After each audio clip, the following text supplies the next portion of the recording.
Des paraboles sur la vigne qui clôture cet enseignement du Seigneur. Alors, je vais quand même vous demander, la première des paraboles sur la vigne, il y a 3 semaines, quel était un petit peu l'objet de cette parabole? La première, est-ce que quelqu'un peut me dire? C'était toujours, il fallait aller à la vigne. Alors, vous vous rappelez pas?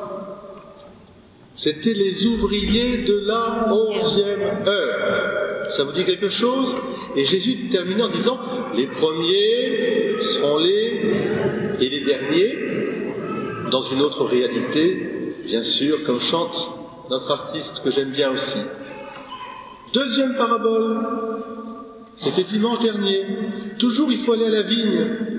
Et alors là, c'était un père qui avait 2 enfants. Et il disait au premier, va à la vigne.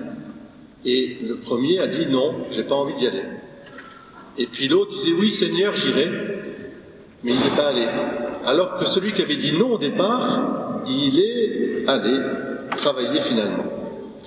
Et donc ce qui était important ici de retenir, c'était que là aussi, c'est toujours un peu la même, je dirais, leçon, c'est que il nous faut retrouver la liberté des enfants de Dieu. Nous sommes au service d'une vigne dont le Père Andrés nous a chanté merveilleusement que c'était la maison du Seigneur, c'est la maison, notre maison, c'est notre maison. Nous sommes des enfants.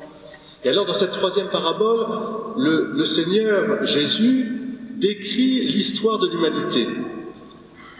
Il s'agit de comprendre que cette parabole s'adresse à nous aujourd'hui aussi. Elle n'est pas une lecture facile parce qu'au départ, on pourrait très bien la lire de manière un petit peu indirecte en disant, bah oui, tiens, Jésus parlait au départ à des prêtres et des anciens du peuple. Bon, ce sont nos frères et amis juifs, alors ça voudrait dire que ça s'adressait à eux, et puis donc voilà. Mais l'histoire de Dieu avec l'humanité, c'est une histoire qui est universelle et qui englobe absolument toute l'humanité. C'est pour ça que dans le bulletin, j'ai dit la vigne pour tous, pour que nous nous considérions interpellés par cette parabole. Une lecture trop facile consisterait à dire, c'est tout simple, nous sommes catholiques, et puis il y avait l'ancienne alliance, c'est fini, il n'y a plus rien, etc. C'est pas du tout cela. Parce que les dons de Dieu sont sans repentance. Et que si Dieu a voulu établir sa demeure, et surtout révéler son nom du Dieu unique, et qui va se dévoiler en 3 personnes, dans un peuple élu, qui est le peuple d'Israël, eh bien l'Israël est toujours présent. Ce sont ses enfants, comme nous sommes nous aussi, ces enfants, qui avons été greffés comme des sarments sur cette vigne. Vous voyez. Et alors à nous aussi, il nous est demandé, qu'est-ce que vous faites dans cette vigne du Seigneur? Est-ce que vous vous considérez comme des tâcherons écrasés par le fardeau en se disant, tiens, puisqu'on travaille, c'est nous qui allons récolter tout ça, puis ce sera pour nous, pour devenir en fait des propriétaires égoïstes? Ou alors est-ce que vous considérez vraiment comme des prophètes et des filles et fils de Dieu? Dieu envoie d'abord des prophètes, et c'est beau d'être prophète. Je pense que la mission du prophète, prophaine en grec, veut dire proclamer, annoncer, être fier non seulement d'être chrétien, mais pouvoir rendre témoignage de sa foi à l'école, dans le mouvement scout, au travail, en famille, ne pas avoir du respect humain, comme on dit. Parce qu'aujourd'hui, dire qu'on est chrétien, et vous le savez, ceux qui sont d'origine arménienne présents devant moi, vous savez combien, dans certains pays, être chrétien, visiblement chrétien, avec des croix, avec la Vierge Marie, avec les saints, c'est vous mettre en danger de mort immédiat. Et pourtant, eh bien, c'est ça qui est merveilleux, c'est de voir que partout dans le monde, il y a des prophètes et des témoins de la foi, partout. Et peut-être dans notre monde occidental, un petit peu, on va dire, satisfait, trop satisfait de lui-même, il y aurait peut-être besoin justement un petit peu de retrouver cette joie. C'est une joie, non pas que procure le vin une fois bu, mais quelque part c'est un peu vrai, cette joie de cette vigne et de ce vin spirituel. Nous devons être enivrés de la présence de Dieu, être enivrés par l'Esprit Saint, pour pouvoir témoigner partout de cette joie. Et c'est à ce signe-là que l'on remarque la marque du serviteur, c'est la joie. Même si de temps en temps c'est difficile d'être serviteur ou servante, parce que on vous demande toujours, et on demande toujours, et on vous demande. Mais nous ne le faisons pas comme des serviteurs au sens esclaves, mais nous le faisons comme des enfants de Dieu, des enfants d'une même famille. Oui, la vigne du Seigneur, c'est vraiment notre maison. Et c'est ce que nous devons nous dire aujourd'hui, là, ici, à Carpentras, par exemple. Et je pense à toutes les autres églises, se disent la même chose aujourd'hui. Aujourd'hui, où nous fêtons Saint François d'Assise.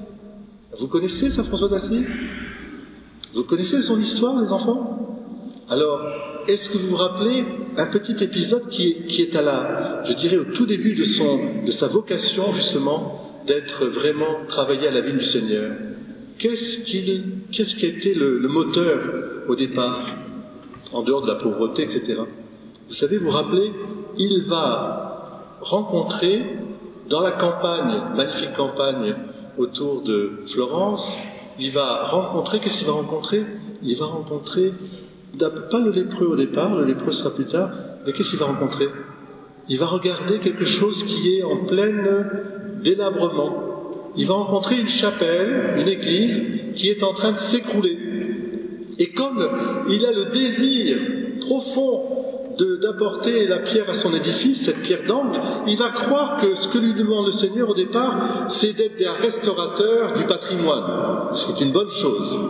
Et il faut restaurer le patrimoine, parce qu'elle est quelque part aussi la présence, un signe de la présence de Dieu. C'est pour ça que dès qu'il y a des catastrophes ou des guerres, eh bien, dans les communautés, nous reconstruisons très vite nos lieux de culte pour qu'il y ait la présence, voilà, une présence visible.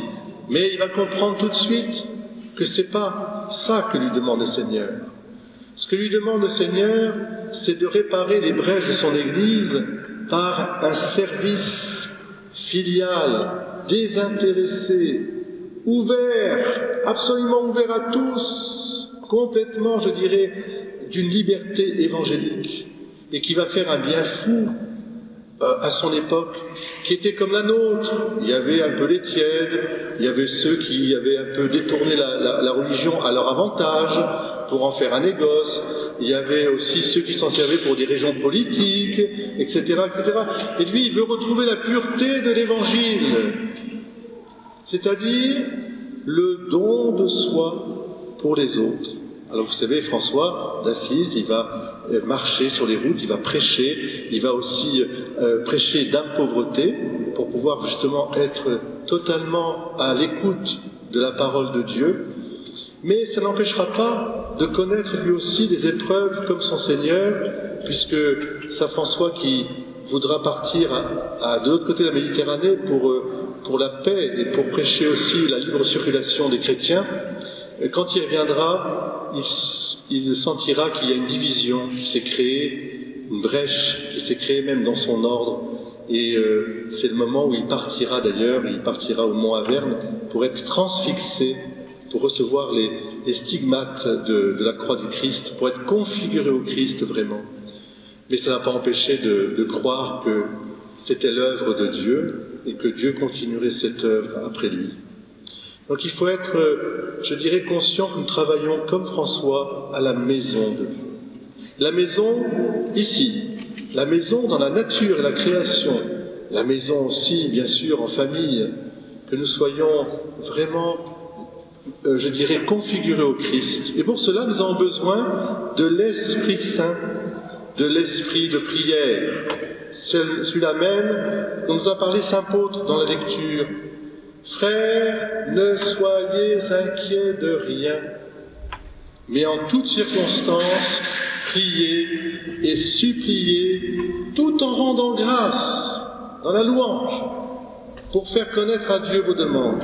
Et la paix de Dieu, qui dépasse tout ce qu'on peut concevoir, gardera vos cœurs et vos pensées dans le Christ Jésus.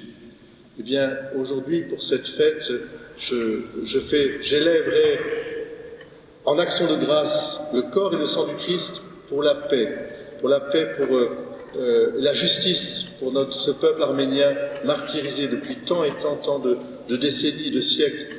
Nous prierons aussi pour la paix, je dirais, sociale, et la paix, la justice et la paix, pour que ceux qui travaillent puissent continuer à travailler et puissent donner comme ça la nourriture et la vie à leur famille. Puis nous prierons aussi pour vous, les jeunes qui êtes ici présents, pour que vous soyez heureux d'être disciples de Jésus-Christ à travers le scoutisme, à travers aussi le chant, à travers la liturgie. Je suis très heureux de voir les servants d'autel aussi. Vous voyez, ne vous inquiétez de rien, mais laissez et demandez au Seigneur, et votre prière, elle sera toujours exaucée. Je termine simplement là-dessus, puisque la vigne du Seigneur est pour tous,